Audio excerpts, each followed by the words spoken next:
ఒక చిన్న గ్రామంలో తన తండ్రి ప్రతిరోజూ అందమైన కుండలను తయారు చేయడాన్ని చూసే ఒక కుమ్మరి కొడుకు నివసించేవాడు.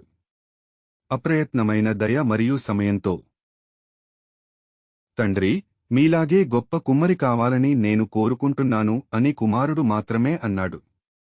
తండ్రి నవ్వి అదే మట్టి, అదే చక్రం, అదే పనిముట్టు ఇచ్చాడు. కొడుకు గంటల తరబడి ఏడ్చాడు, కాని ప్రతి భాగం కూలిపోయింది.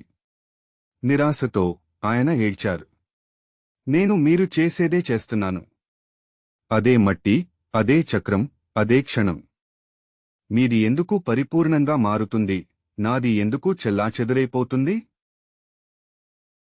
తండ్రి ఆయన పక్కన కూర్చుని, మెల్లగా, నా కుమారుడా, నీవు కూడా అదే క్షణాన్ని అనుభవిస్తున్నావు. అవునా? కాని నేను లోపల సంపూర్ణ నిశ్చలత నుండి వాటిని అనుభవిస్తున్నాను అని అన్నారు. మట్టి స్వభావంతో పరిపూర్ణమైన ఏకత్వంలో. మీరు వాటిని ఆందోళనతో మరియు నేను తప్పక విజయం సాధించాలనే భావనతో చేస్తున్నారు. కుమారుడు అడిగాడు, కాని బయటి నుండి చూస్తే క్రియలు ఒకేలా కనిపిస్తాయా?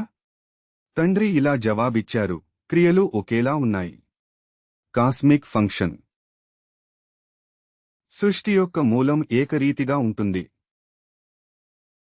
కానీ ఆపరేషన్ యొక్క బ్యాండ్ విడ్త్ పూర్తిగా భిన్నంగా ఉంటుంది. నేను శివుని నుండి సృష్టిస్తాను. మీరు ఆత్మ నుండి సృష్టిస్తారు. అదే సుషి, విభిన్న బ్యాండ్ విడ్త్. నువ్వు ఆ కుమ్మరి సూర్యుడిలా ఉన్నావు. పరమశివుని యొక్క పూజలు ఇప్పటికే నిర్వహిస్తున్నారు. విశ్వకార్యాలు కేవలం తప్పు బ్యాండ్ విడ్త్ నుండి.